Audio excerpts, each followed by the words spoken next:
So my grandma used to make this dish and it was so delicious, like the best, right?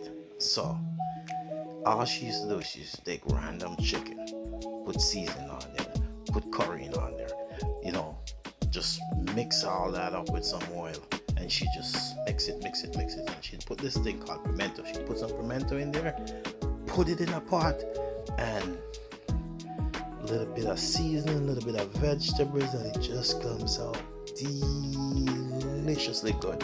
Like they call it curry chicken, I call it five in a pot, like deliciously good.